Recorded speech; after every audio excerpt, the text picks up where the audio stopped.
नमस्कार दोस्तों, एक गांव में एक बूढ़ी माई रहती थी।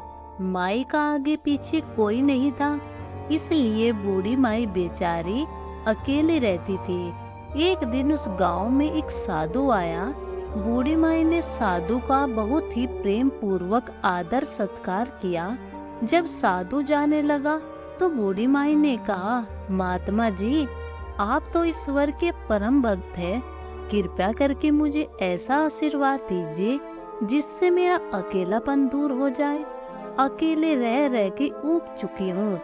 साधु ने मुस्कुराते हुए अपनी झोली में से एक बाल गोपाल की एक मूर्ति निकाली और बूढ़ी माई को देते हुए कहा, माई, ये लो आपका बालक है।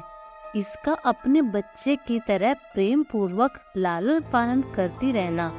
बूढ़ी माई बड़े लाड़ प्यार से ठाकुर जी का लालन पालन करने लगी। एक दिन गांव के कुछ शरारती बच्चों ने देखा कि माई मूर्ति को अपने बच्चे की तरह लाड़ लड़ा रही है। नटखट बच्चों को माई से हंसी मजाक करने की सूझी। उन्होंने माई से कहा, अरे मैया सुन, आज गांव में जंगल से एक भेड़िया घुस आया है जो छोटे बच्चे को उठाकर ले जाता है और मारकर खा जाता है।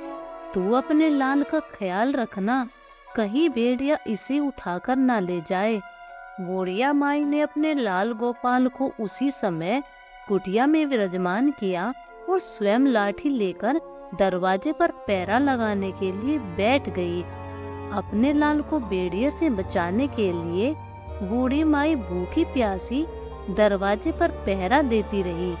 पहरा देते देते एक दिन बीत गया, फिर दूसरा, फिर तीसरा, चौथा और पांचवा दिन भी बीत गया। बुढ़िया माई 5 दिन और 5 रातें लगातार बगैर पल के झपकाए भेड़िए से अपने लाल गोपाल की रक्षा के लिए पहरा देती रही। उस भोली भाली मैया का यह भाव देखकर ठाकुर जी का हृदय प्रेम से भर गया। भगवान बहुत ही सुंदर रूप धारण कर वस्त्र विभूषणों से सुसज्जित होकर माई के पास आए। ठाकुर जी के पाँव की आहट पाकर माई डर गई कि कहीं दुष्ट भेड़िया तो नहीं आ गया मेरे लाल को उठाने। माई ने लाठी उठाई और भेड़िया को मारने के लिए उठ खड़ी हुई। तब श्याम सुंदर ने कहा, मैया, मैं हूँ, मैं तो तेरा वही बालक हूँ जिसकी तुम रक्षा करती हो। माई ने कहा, क्या? चल हट, तेरे जैसे बहुत देखे हैं, तेरे जैसे सैकड़ों अपने लाल पर नौछावर कर दो। अब ऐसा मत कहियो, चल भाग यहाँ से। ठाकुर जी मैया के इस भाव और एक निष्ठा को देखकर बहुत ज्यादा प्रसन्न हो गए। ठाकुर जी मैया से बोले, अरे मैया, बोली मैया, मैं त्रिलोकी नाथ भगवान हूँ, मुझसे जो चाहे वर मांग ले, मैं तेरी भक्ति से प्रसन्न हूँ। बुढ़िया माई ने कहा, अच्छा, आप भगवान हो, मैं आपको 100 बार प्रणाम करती हूँ। कृपया कर मुझे यह वरदान दीजिए कि मेरे प्राण प्यारे लाल को भेड़िए से बचा लीजिए। अब ठाकुर जी और ज्यादा प्रसन्न हुए और बोले, तो चल मैया, मैं तेरे लाल को और तुझे अपने निज धाम लेकर चलता हूँ। वहाँ भेड़िया का कोई भय नहीं है।